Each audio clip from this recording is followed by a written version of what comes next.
Thanks so much for joining us at the virtually awful Concours des Le Mans. And today we are judging the self-satisfied Krautenwagen class.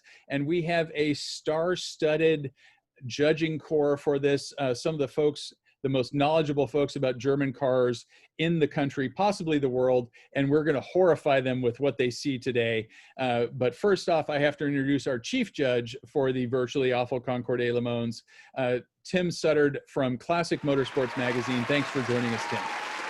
Thanks for having me. I love this class. I've got a Mercedes and a Boxster and an E30 BMW, so I don't think I'm going to piss any of these guys off. Excellent way to suck up to all the judges. I like it. And speaking of sucking up to the judges, let's introduce them. We have Nguyen from the Porsche Club of America. You founded the Porsche Club of America, probably even started Porsche, is what I hear. Not exactly, but you know, we do love Porsche. Go with it. Close enough. We'll go with it. Okay. Just want to say, miss you guys. Wish we were together as we normally would, but we'll do our best here today. Well, we've done pretty good. The Concours des Le Mans does pretty good at ruining real in-person car shows. So I think we can go pretty far today to ruining virtual car shows as well. And to help us do that, we have Scott Hughes from, you're the most knowledgeable BMW guy in the world. Is that what I hear? Well, maybe in this hemisphere. In this hemisphere. So is it true that BMWs actually do have turn signals? Yeah, they do, but they break so quickly that we never want to use them, so we don't wear them out. Fair enough. Very well played. And also joining us, Director of Communications for Mercedes-Benz for North America, Rob Moran. Rob, thank you for joining us. And so without further ado, let's dive into the self-satisfied Krautenwagen class. Are you guys ready for this? We are. Absolutely. All right, let's do it. And leading the pack, we have this fine example of a 1974-2002 TII. That's a 74? It's a 1974. Yeah, but it's got roundies. It's a car built in May, so it still could have been a roundie. Oh. Nice. You see, now that's the AC delete car, right? It looks like indeed. Maybe not eligible for that. It's the double AC version. Oh. Great car needs a little work. Yes. Yeah. All right. Full wheels. And moving on, somebody acquired this E46 with 100,000 miles on it. It was very cheap, and it looked like it needed a little work. So they went to work making it a German El Camino, and even went to the extent of drawing up plans. And wow. Yeah, it's kind of impressive. Man, yeah, but if anybody had wanted one, BMW would have built it. Yeah. Now that's been done before, guys, with an E30. Yeah. Tim probably has seen that car. It's probably been in one of the magazines. I don't know if they ever did it with the 2002, but this is the first 36 I saw. I happened to look through all of his Instagram pictures on the build on this, and it's amazing. Great work. Very well done. Why someone would go to all that trouble is completely beyond me.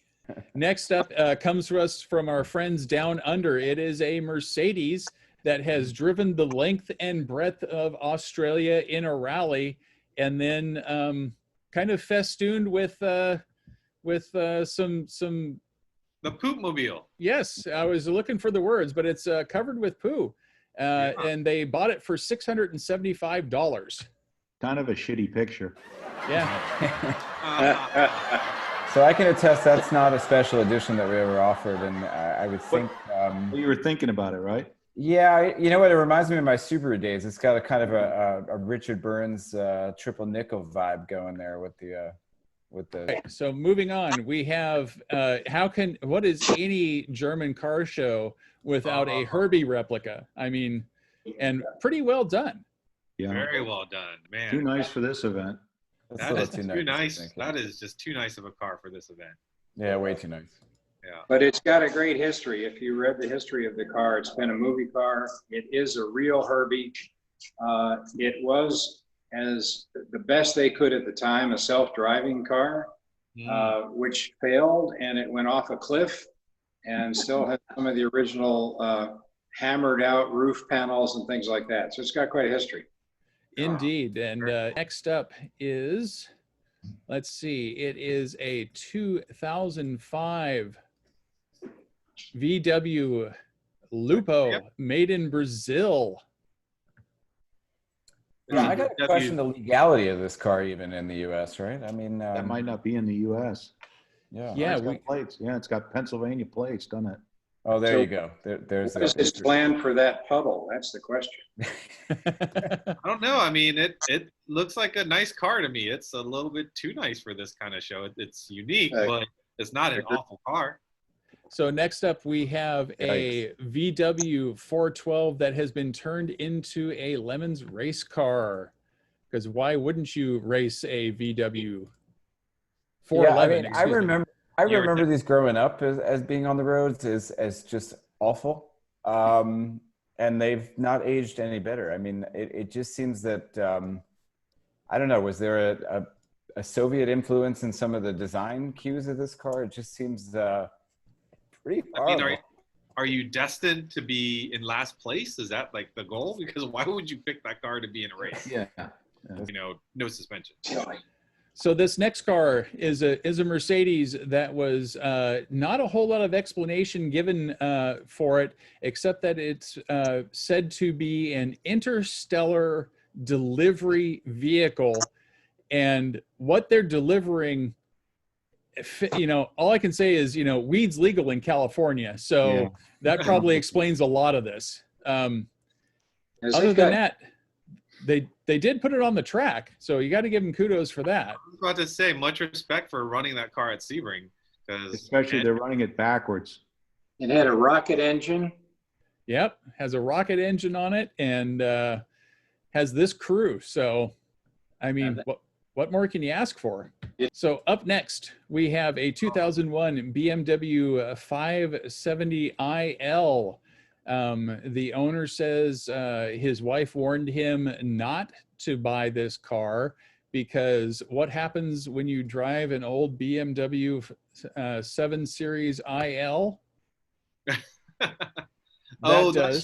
That light is just, you know, there for, you know, it's just there for decoration. It doesn't really mean anything. Right. Don't ignore it. Well, and this is looks sweet though, doesn't it? One of the best looking cars out there. That 750 IL, that body style, that is such a beautiful car. Way too nice for this crowd. Way too nice. Here's what happens next when you own a 750 IL and those lights come on. You get these. Oh my goodness. Yeah. I mean, if you don't know how to work on those cars yourself, then you're in for a bit of hurt. Good looking car. What a beautiful car. You know, probably just not the most durable at this point, and you know, just it has to be a labor of love because you're facing that, you know. Yeah. A 1959 Bogward Isabella Coupe, actually a very pretty car when done up, but this one is not. Yeah, this is. I mean, you never see these ever, and I don't think you ever want to go near this one ever. It's frightening, but it's a bold choice to keep on the road, no question. Well, and someone took this the next step further and actually raced this in a Lemons race. There, it is caged, and it does have a bribe stencil on it, so it has gone through tech at a Lemons race. I mean, this car is like a pug. It's so ugly, but then it's so beautiful, and then how it's probably the least safest thing that we've looked at. It like really gets my attention. I kind of like it. Yeah, don't forget Rusty.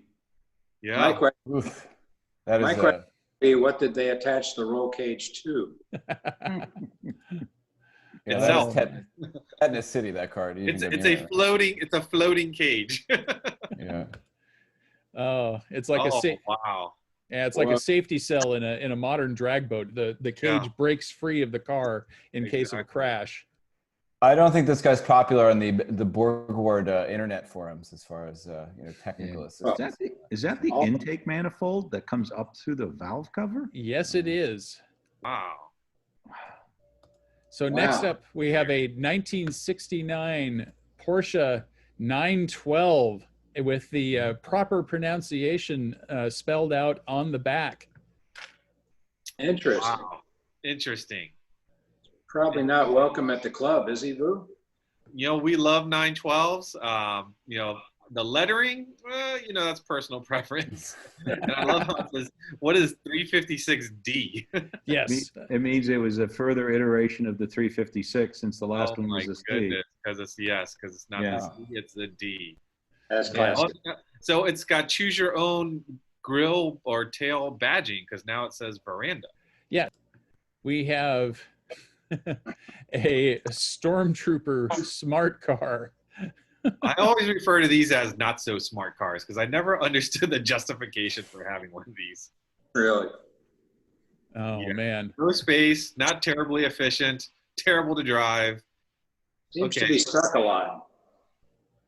Yeah, it seems you don't see a lot of these in the snow, and definitely not in rural areas. They're made for the city, no question. But you know, when they're parked on these shores, people either feel that they're really cute or you're gonna get picked on really quickly. Yeah. So.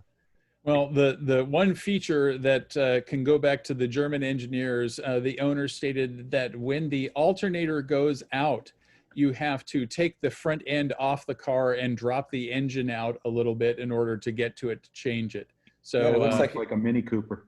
Yeah. I don't think we advise servicing it on a sidewalk, though. That seems to be a new twist on a factory manual. next up, we have a Winner, chicken dinner. a 1958 356A 1600 Type 2 Reuter Cabriolet hardtop bathtub. Oh. And this was owned by the same owner. These pictures were taken in 1975.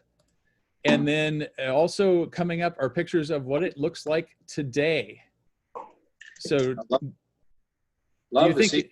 do you think it looks better or worse today? It's kind of cool. So I would say if it was in the original condition, it'd be a better candidate for today's show, but it looks like it's been restored. So therefore, it's beautiful. But Yes. Yeah, too it's beautiful for us. Beautiful color. That is gorgeous. Wow. Yeah, really. And actually last in our Der-SelfSatisfiedKrautenWagen class is an Opal GT done up to look like a mini Corvette race car. Because why wouldn't you? Looks like it could beat an MGB. Just barely. Yeah, it looks like a pretty sorted car. I was about to say, that looks impressive. Yeah. So I These wonder cars, if when they're done up right, look pretty good.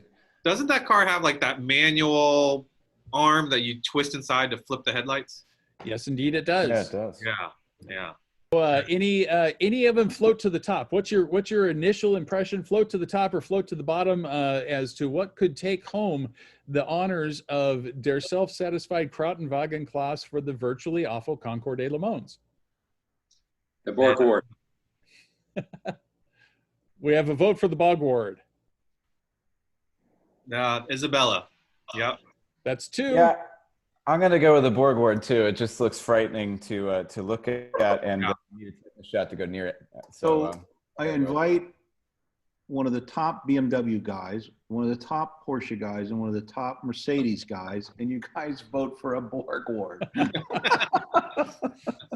It's the spirit of the show. It's the spirit of the show. We put the brands aside. That's detente, baby. Yes, indeed. When was the last time we ever discussed Borg Ward on a forum anywhere? I mean, Exactly.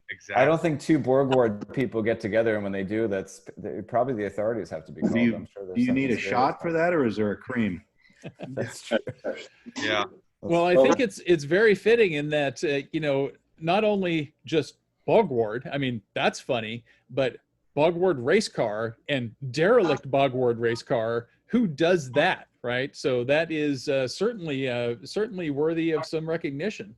Is the model an Isabella? It is an Isabella coupe, yes. Yeah. Yeah, I think That sounds sexier than Borg Ward. That's why I chose to refer to it as Isabella. Yeah. there's sort of that fine line between stupid and brilliant, and I think that car covers it perfectly, right down the middle. Well, I think we have a consensus then that the winner of the virtually awful Concours des Le Mans Der-SelfSatisfiedKrautenWagen class is the 1959 Bogward Isabella. I mean, big round of applause for the owners for being dumb enough to do that. Thank all of you for being dumb enough to participate in this, and in particular, thank our sponsors for being dumb enough to make this debacle happen. Haggerty, Grassroots Motorsports, Classic Motorsports Magazine, eBay Motors, and Griot's Garage. The owner of that car gets a $300 eBay gift card, which they can use to buy more Bogward parts. I mean, if you could find them anywhere, they're going to be on eBay, right? Yeah. So maybe it will pay for the listing fee for when he sells it. Perhaps, and also gets, which this car could desperately use, some car care products from our friends at Griot's Garage. I bet that car shines up nice before he puts it up for sale on eBay. So thank you so much for participating in this. We had a great time. We hope you did too, and we'll see you at the next class. Our pleasure. Great seeing everyone. Thanks for being part of it. I appreciate your Take time. care. Yeah. Bye, Tim.